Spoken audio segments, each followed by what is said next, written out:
Hey guys, welcome to this video. This time we're gonna take a look at my new-ish 3D concepting workflow.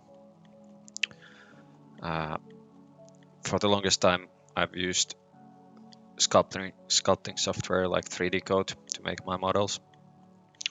But as everyone knows, sculpting software is not always the most ideal software to use to make hard surface things.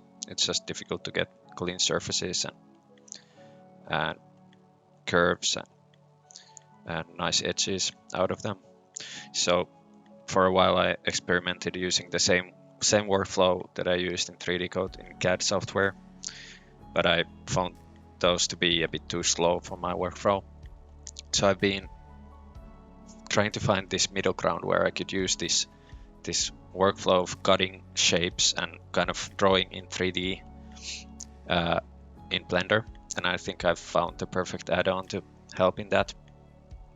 And I want to caveat this by saying that I'm definitely not a 3D artist. I'm just a concept artist that uses and often abuses 3D tools to get the things done that I need for my images. And for me, a really important part of the workflow is the balance between quality and speed. So I want to be able to create things that look nice, but I also need them to be done quickly, and the process needs to be flexible enough so that I can stay creative while I'm modeling, so that I can design and model kind of at the same time.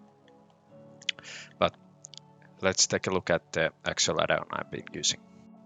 So here we are in a new file, and I'll quickly demo the add-on. It's called Fluent, and I'll link it below. It's something like $30, but it's best $30 I've spent in ages.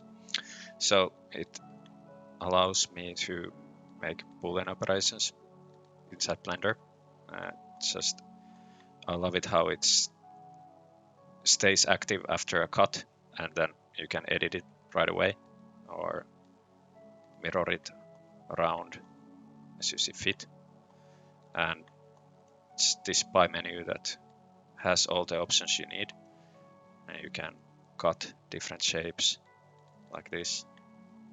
And this is the kind of workflow that lets me stay really flexible and creative, and kind of lets me draw in 3D and not worry about the technical aspects of modeling, but I still get, a decent hard surface model out of this.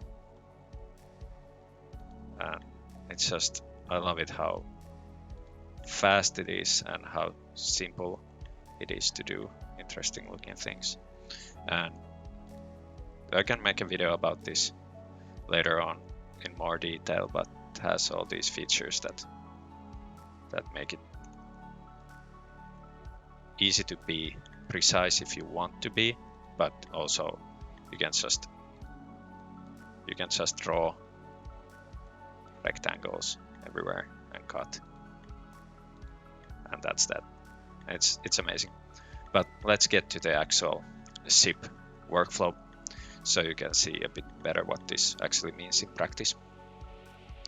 So here we are in the process, the time lapse of the ship, and this is one of those cases where it's do as I say and not as I do, since I often just jump right in to the process of making things instead of figuring out with a sketch that what I would like to make.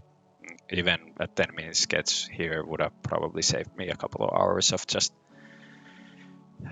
monkeying around and trying to make things and shapes work with each other. I remember in one video my mind was blown when even Scott Robertson said that he makes 3 or 4 drawings before making the final one, and of course it makes sense. It's difficult to design and make final stuff at the same time, so try to figure out what you actually gonna do before you start.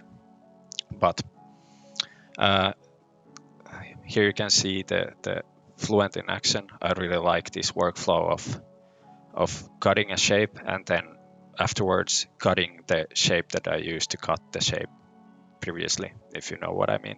It's easier for my brain to figure out how to make complex shapes like that than it would be using the traditional polygon modeling workflow.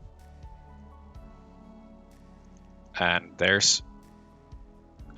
I made this ship, I wasn't entirely sure how to use this add-on, so I have some problems with some edges and some bevels here and there, but those are pretty easy to fix. And I like how it stacks the modifiers, so it's easy to see what the add-on is actually making behind the scenes, so you can later on go in and fix things if there are any problems. Here I'm using another add-on that I like. It's just a simple add-on that helps me make radial arrays.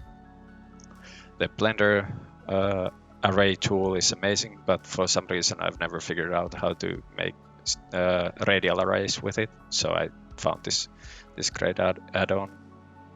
I can make a video about my favorite add-ons later on. Here I'm just trying out some paneling. It's super easy with Fluent just to draw the shape of the panel and then extrude it out and adjust the bevel radius and see if it works. And as you can see, I can go in and cut shapes out of the panels super easily as well. It is fairly complex shapes, would be a pain to make otherwise. Here I'm using the feature that lets me do panels, so it just select surfaces and then adds a panel on top. And here we go, finally, the final model without materials, just rendered in Eevee. And here's the final model in Octane with some quick materials and shaders. I hope you found this video helpful. If you did, click the like and subscribe buttons below, and see you in the next one. Thanks for watching.